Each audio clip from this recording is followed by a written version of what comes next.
So, Bob, what happened next with you and Luka?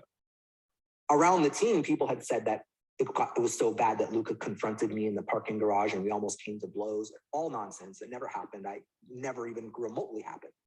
Fast forward a week later or so, whenever we were on the road in New York, it was me and him waiting for an elevator at the Equinox Hotel. And I said to him, I was like, hey, Luka, I never, and he was very, very quick to say, yeah, I know it was Mark. I know you didn't say anything. And then I basically told him that one of the main reasons why I'm here is because I get to watch you play. I would never begin to tell you how to play. I love the way you play. Seeing you grow as a basketball player and a human being is inspiring to me. I'm so proud to be a part of this. And it wasn't bullshit. It was really true because I honestly would not have taken the job if he wasn't on the team. It's just not that exciting. But being around this guy is exciting. It's just palpable. The excitement is so palpable. Being in a position to be around that, to attach yourself to that, was appealing to me. Luka had so much power that he didn't even know he had, or maybe he knew, but he never chose to wield it because he's not that type of guy. He's just a very, everybody in the facility loved him. He would take his time to sign just a great human being. Temperamental on the court, feisty, whatever, but that's what makes him, that's off the court, around people, not a diva in any way, not even a little bit of a diva. And so nothing happened after that, aside from Mark moved his seat. He no longer sat next to me after that. And so it was just me now on an island now, really by myself. So all of that is prelude to April, which is another incident that The Athletic reported. I need you to explain what happened there, Bob, because this is apparently Luka Doncic telling his teammates that you, Bob Voulgaris, quit on them because you left the arena shortly before the end of the game. And so how do you explain that story in all of this? I would get up and leave with 30 to 40 seconds left in the half, and frequently at the end of the game, because my office is a trek away from where I work, is a trek away from the court. I was told not to bring my computer around, so my computer was at my office, was in my office. So I would meet with the coaching staff directly after the game, every game. Sometimes I wanted to check something on the computer. I got a call that night from Coach Carlisle. I'm like, did you know what happened? Did you hear what happened? And I was just like, no. Well, Luka was upset that you got up and left early. I was like, what did people say? Well, nobody said anything. I was like, what do you mean nobody said anything? Why wouldn't someone say Bob didn't quit on the team? I wasn't quit. It's just the idea that I was upset that we were losing and I quit on the team is, you can feel that. I'm not discounting his quit, but it wasn't how I wasn't upset that we were losing. And the fact that it became a big deal led me to believe that this is just not worth it to me. I was just I told Coach Paul, I'm done. I don't need to be around this team anymore. I can leave. I will gladly work remote, gladly not work anymore. I am personally offended that nobody stood up for me and said, Bob is here working hard, because I was working hard. So it bothered me a lot. That bothered me a lot. The part that I've never told anyone else is the next day, the next game we had, I walk out during pregame warmups, and one of our assistants is working out one of our players one-on-one.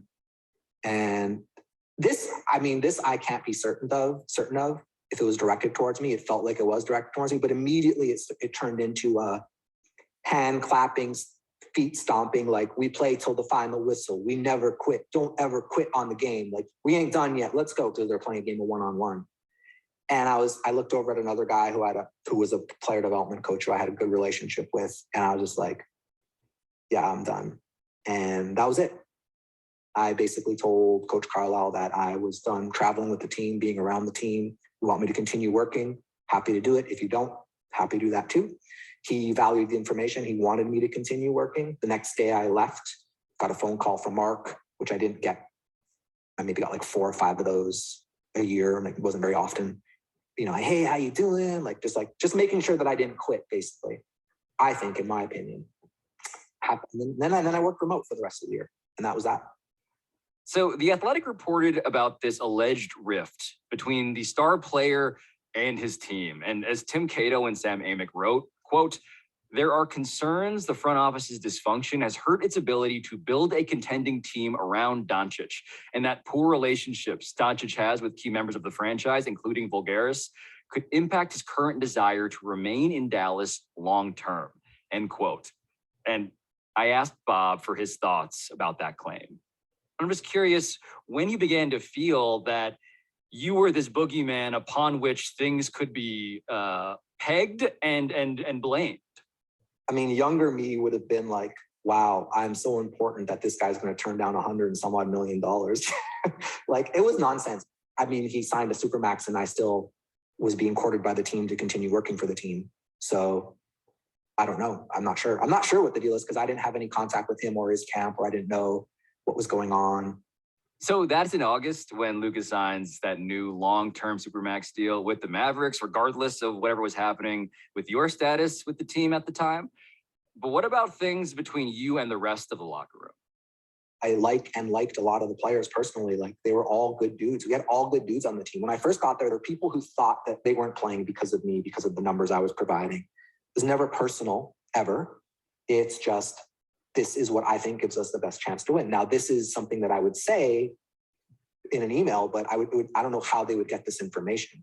There was the boogeyman aspect, but I think there was other, look, the thing I underestimated was how competitive this industry is in general, and how catty and Machiavellian people could be, and how, assistants are trying to get head coaching jobs in the league.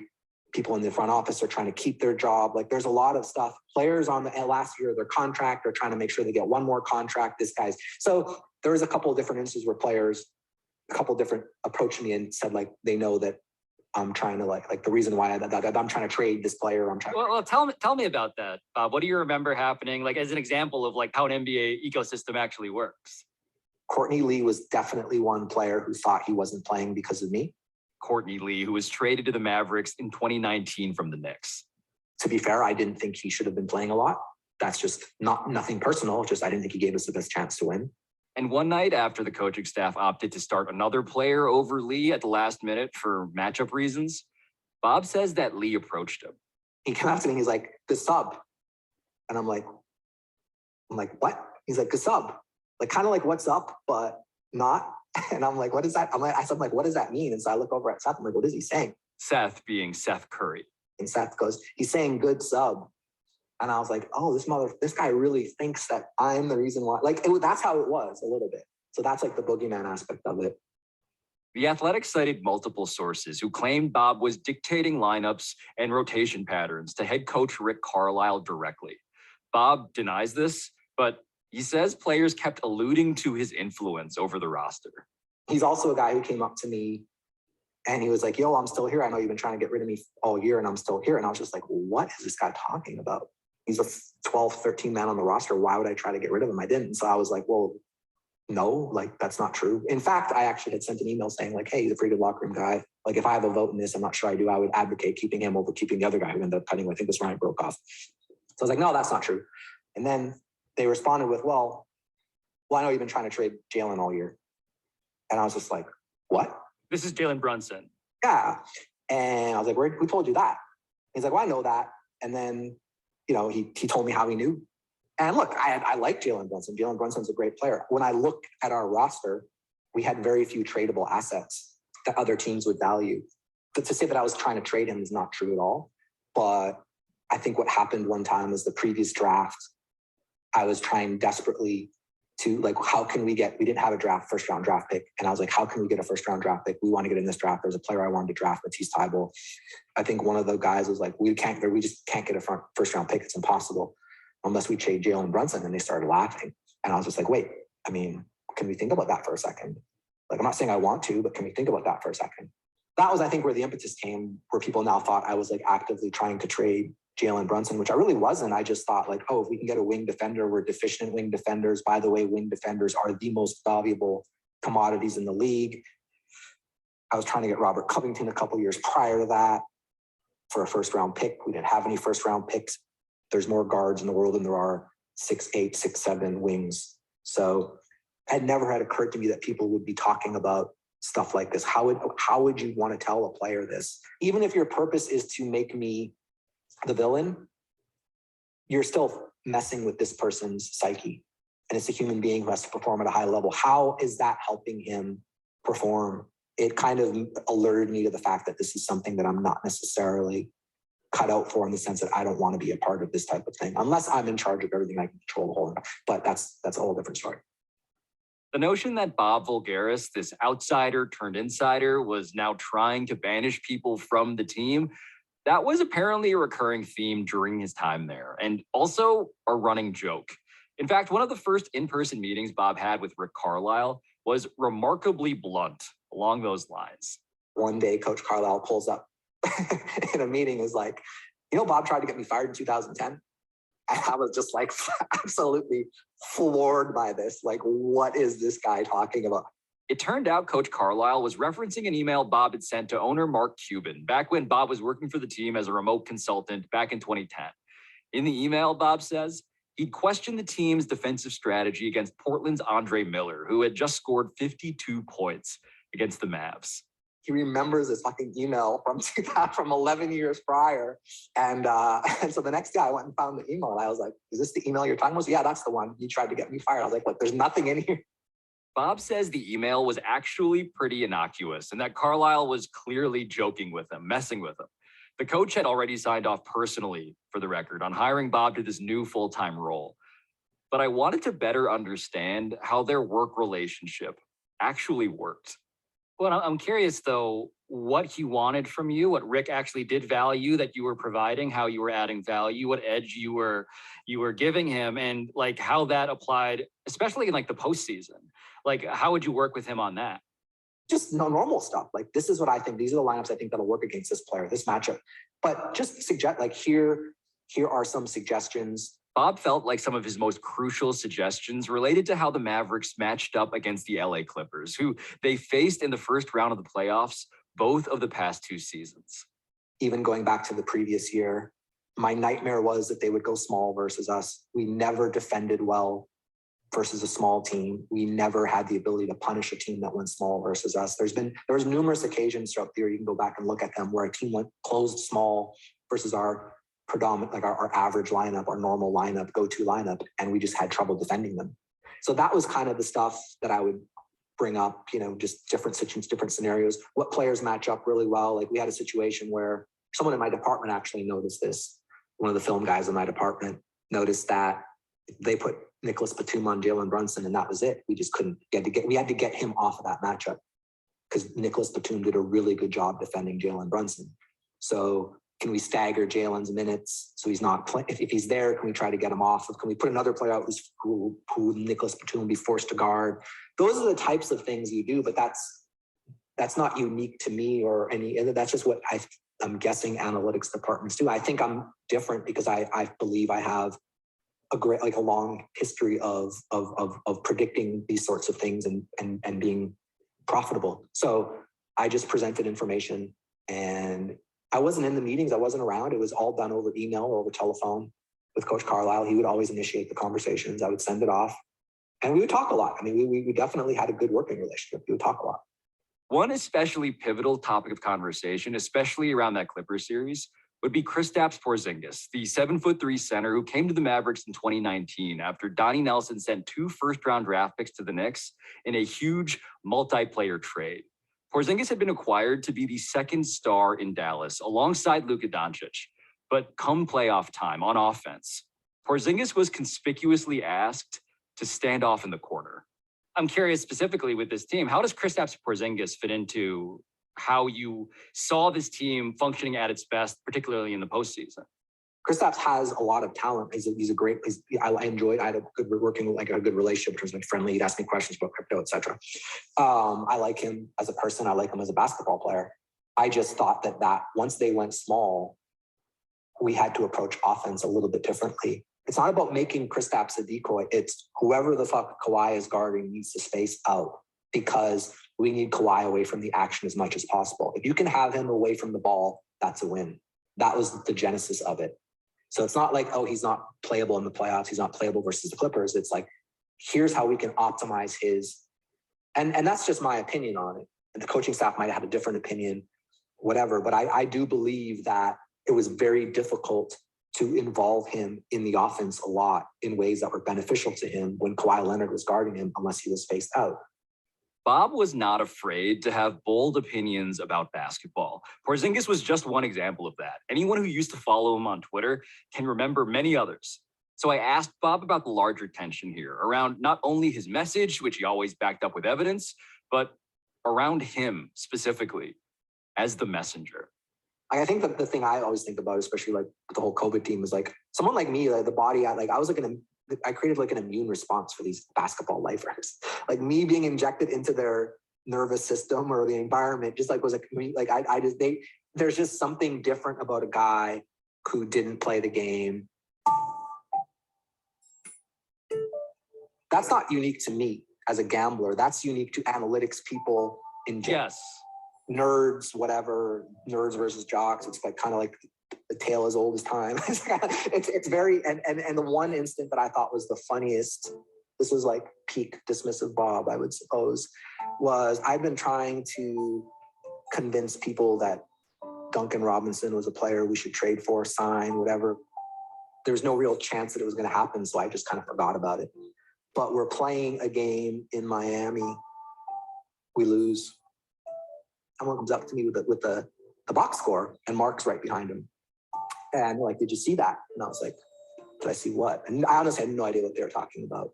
And he was like, 1 for 7. And I was like, 1 for what? What 1 for 7? Your guy, he went 1 for 7. He's never going to be in the NBA shooter. I was like, well, who the fuck are you talking about? And it was Duncan Robinson. I was just like, are we having this conversation? This guy played like 20 minutes, took 7 NBA 3-point shots. And I think the comment was like, sometimes you have to be willing to admit when you're wrong. And I was just like, look, I can admit when I'm wrong, but this is just nonsense to me. Like, we have reams and reams of data to show that this guy can shoot, not even just like, but just from film work. Like I think a lot of the thing that I bristle at is this idea that I was this like spreadsheet jockey or whatever. Like I watched a lot. And so just the idea that we would judge a guy on an NBA court on a 3-point shot that has massive amounts of variance to begin with, like, had he gone 3 for 7, that would be great. Had he gone 2 for 7, but he went 1 for 7. I was like, I can't deal with this. Like, I think my words were like, yeah, I can't deal with this. And I walked away. That's when it became obvious to me that it was personal to these people. Like, aha, look at this. By the way, they could have came up with lots of examples of players that I like that turned out to not be great. That's just, you're never going to be right all the time. You want to be right just a little bit better than the average, or a lot better than the average, but even the best make a lot of mistakes and whiff. That's part of the deal.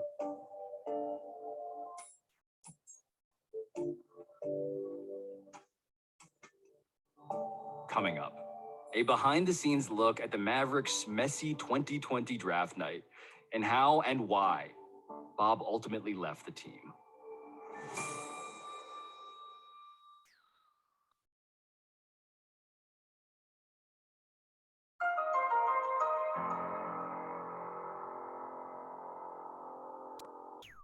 So, Bob, I wanted to ask you about this particular item in the Athletic story related to the 2020 draft in particular, because according to the piece, your vision did not align with others in Mavs management. It was, quote, a particularly egregious example of your power.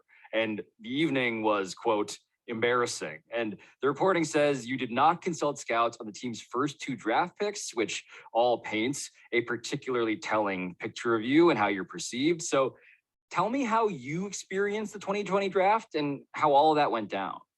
How it went down, a couple of Zoom meetings, everyone kind of submits who they like, everyone talks about who they like, you make notes of who they like. And so the way the draft went down, first of all, none of these guys were in the room. By that, he means that those Maverick scouts were not actually physically in the room that day. They are on Zoom, on a monitor, 35 feet away from everyone else. The way the day went, that wasn't a night, it was a day. It started very early as they would start doing mock drafts.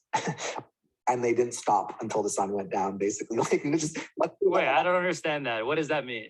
Donnie would be like, hey guys, let's do another mock draft. You be this team. Let's switch up the order of who gets to pick for who. So like someone like, I'm the Atlanta Hawks when I choose. And then they would do that over and over and over again.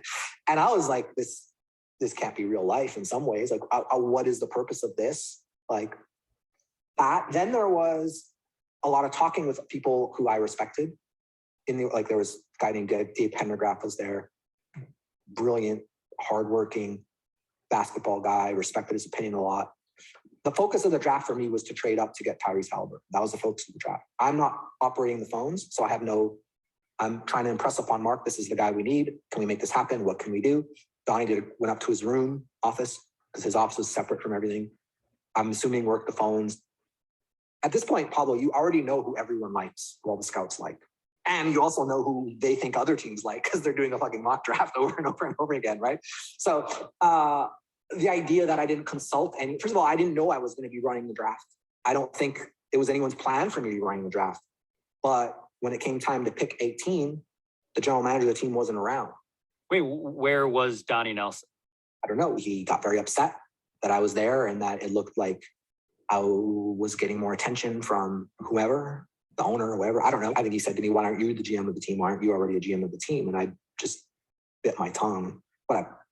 If I was like 25 years old version of me, the one that everyone thinks I am super arrogant, I probably said, well, probably because my dad was a degenerate gambler and your dad was fucking GM. That's the reason why we're not in different spots. But I didn't say that. I just bit my tongue. I don't know. Like, it was just a weird day. Like, yeah, look, nobody really went on the record like, oh, I like this guy, I don't like that guy.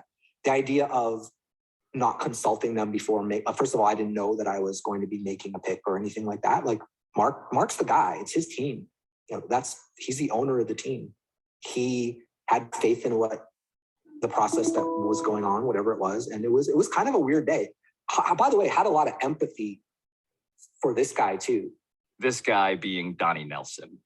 Like, I'm not saying that because I'm on a fucking podcast or whatever, but like, there wasn't a lot of communication as to what was happening. And he's trying to run the draft. And it was just kind of, look, these are stressful situations regardless of whether I thought whether people want to think that this was a dysfunctional situation or not. They're stressful in general. You get 15 minutes to make your pick, whatever. But why would I need to ask someone who they liked when I knew what he liked? Like, an hour. Did you change your mind in the last hour? Like, what kind of new information could you have in the last 45 minutes or 30 minutes or 20 minutes? It was kind of nonsense. The whole idea that oh my God, we should have picked someone else. First of all, that's really hurtful to the guy who's on the team, Josh Green. Let's clarify, because you guys end up selecting Josh Green, the guard out of Arizona, at 18th overall. And in the second round, you take Terrell Terry, the guard out of Stanford, who just got cut this month. Correct. Yeah. Think about that for a second. Why are you working for an organization that's so eager to talk about how much you disapproved of the draft pick that we made? This guy's still under contract. He's 20 years old. You already used Luka as a weapon against me to get rid of me or whatever, to paint me in a bad light. And now you decided to take a 20-year-old kid who is playing his first season, an abbreviated season, and try to make it seem like nobody wanted him but the nerdy gambler guy. It's bullshit. Nobody spoke up. Nobody said, oh, I really like Sadiq Bey. Sadiq Bey, who was drafted by the Nets and then traded to the Pistons after the Mavericks picked Josh Green. There wasn't a consensus among these scouts. That is just absolute fabrication. So I don't know, man. To answer your question, how it went wrong, I don't know. You're dealing with a bunch of people who are upset with the fact that someone else has the owner's ear and they don't. That's just kind of how these things work. You're always going to have people who disagree. So I guess the question, Bob, now that you have sort of some distance from this, is how do you rate yourself on how you handled the interpersonal dynamics of running an NBA team or being involved in the running of an NBA team? Because you just described some very complicated dynamics around ego and power and background. Like, all of that is obviously combustible. I mean, look, I'm an acquired taste. I get that. But I do think there's a lot of people that I had great relationships with the Mavericks. I don't want to discount that. I still communicate with some of them now, just on a personal level. And yeah, I could have been smarter about it. If my goal was to win the Game of Thrones, my goal was to make the team better. And at the point of the draft, I was already kind of 1 foot up, kind of going back and forth as to whether or not I really wanted this. And that's not because I didn't want to work for Mark or I didn't want to work for, it's just a lot. As I look at these guys, none of these general managers look particularly like they're living a great life. Like, it's a lot of stress. They're out, every picture you see them with 3 different phones. They're stressed out. No, they're aging like presidents. Yes. Yeah. And it's just not something that I needed. I mean, if I needed it, it was just to prove people that I could become one. That's more of and I think that is not a great, why should I care what people think? So how do I think I could do the job very, very well if I surrounded myself with people who believed in the ethos that I believed in, if I complemented myself with people who could help me in areas that I'm deficient in, if I don't know, attended some Tony Robbins seminar to help me with my people skills. I don't know. I like the way I am as a human being. I know that I have a lot. I'm very confident in my abilities to do things, but I'm also aware of the fact that, yeah, my personality is not for everybody. It's very polarizing.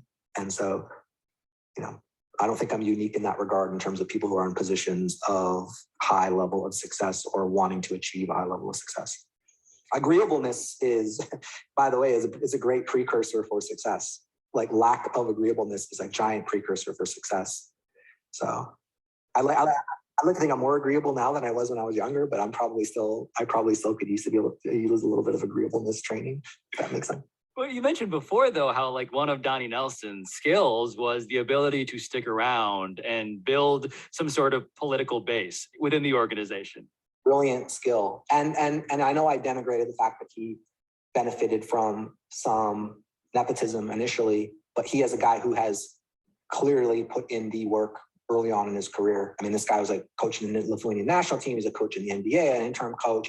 He paid his dues. That being said, the game has changed a lot. So do I think Donnie was sitting there grinding away on computer modeling on how the game is changing? No, I don't think he was. But do I think that he had a lot of skill in terms of other things? Sure, yeah, probably. And he also was very good at keeping his job, which is a skill that clearly a lot of people, maybe people could say even me, I don't have. Like, I'm not there anymore. Not that I wanted to be there. The way I saw it was anyone who was talented was and qualified was marginalized, and it was kind of an old boys network of guys who were just kind of there to kind of collect checks and stick around.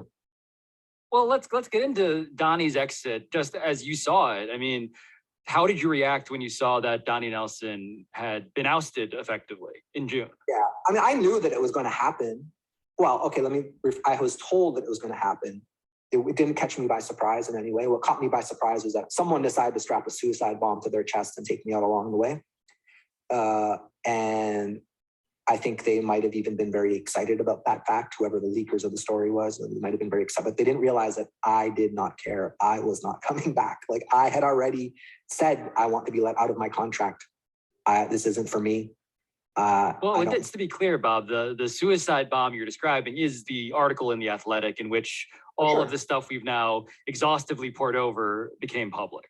And again, Donnie wasn't a source, but the idea that anyone would leak this story without, I don't know. I can't say I know for certain, but whatever. It's my belief that he probably very likely had some part in this, in addition to the other people that I was told had a part in it. So Donnie gets officially relieved of his duties in June, very shortly after that Athletic report got published. But as for your standing, Bob, with Mark Cuban, the owner of the team, what kind of conversations were you having about what would come next for you? I told Mark the day before the article came out and the day the article came that I wanted to be let out of my contract. I had refused to sign an extension or at least to engage in it. Like, let's see what happens. And I'd already had overtures from other teams at that point anyways that I couldn't talk to because I was under contract till October 1st or September 30th. My last bit of correspondence with people in the front office were like, if this is going to work, you need to be able to do X, Y, and Z. And I was like, yeah, I'm not interested in doing X, Y, and Z because I don't really care. I don't want it to work. Like I'm living my life. I'm enjoying myself. I made it very clear to everyone that I had no interest in coming back. Had you ever talked to Mark about one day becoming the guy running the team, the actual general manager? I had not talked to him about that, but he had certainly talked to me about that for sure. But, looking back, who knows? He may have had that conversation with 5 or 6 other people too. Like, I don't know what's going on. The point is he knew that I was not long for the job in my current role. And I think one of the things I had said to him one day was like, I'm not waiting around to do this job. If you think I'm going to sign another extension, like there's a better chance of me owning a basketball team myself. I want to make it clear that I have no problem with Mark Cuban. Like, do I think he runs an organization optimally? No. Do I think he's someone who I respect a lot? Yes. here's a guy who is always trying to learn new things. I worked with Mark, who was really the general manager of the team anyways. Like, it's Mark's team. He is going to, I think now maybe that's changed. I don't know, from what I've read or heard or whatever in actual media reports, not privy to anything. But Mark's an alpha. He doesn't like the idea that someone else has more influence than him. I mean, he's the guy. It's his team. He bought the team.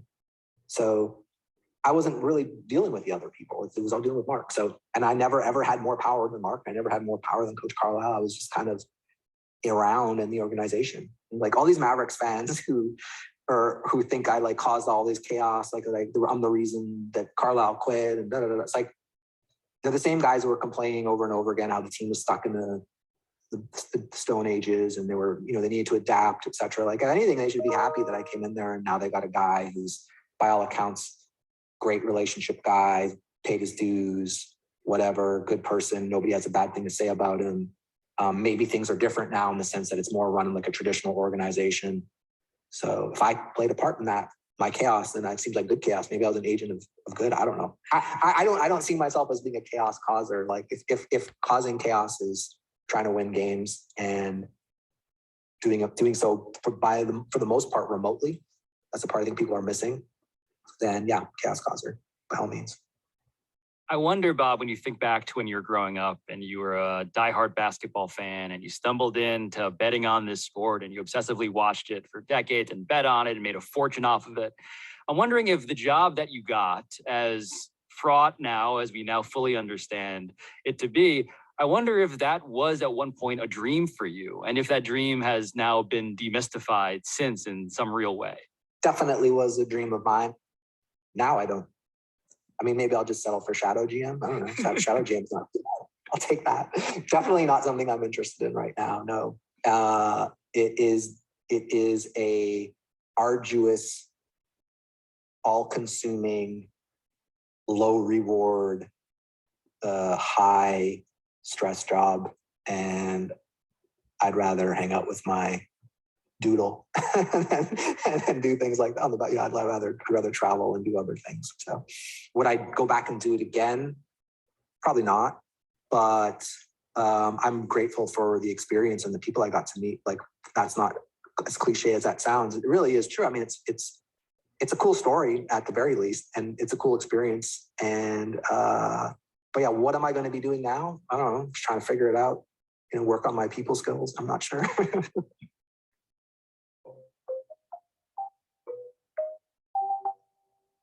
I went to a Phoenix Clippers playoff game. Yeah, I did. And I'll tell you what, Pablo, I used to love going to playoff games and sitting courtside. I went to this playoff game, sat courtside, and I felt like an outsider. It felt weird. And it felt like this league these players, these people, the immune response that they had for me kicked in. Does that make sense? Just the idea that I was a part of this league before, and I'm no longer a part of it now. And the blowout was spectacular. It was pretty big news. I remember chilling in Mexico and trying not to, I turned my, closed Twitter, wasn't watching social media.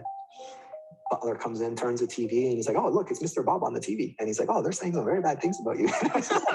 It was kind of like, I was like, "Yeah, Jose, turn the TV off, please. I want to watch ESPN." So it was just kind of like, for a minute there, it felt all consuming, but now it's just kind of, if you can't laugh about it, life's too short, live your life, enjoy it. Yeah, it was bizarre and surreal, but it's over. So that's the best part about it. Bob Voulgaris, I just want you to know that I have greatly enjoyed you working on your people skills with me. I appreciate that. Yeah, no, it's been fun for sure. Appreciate you.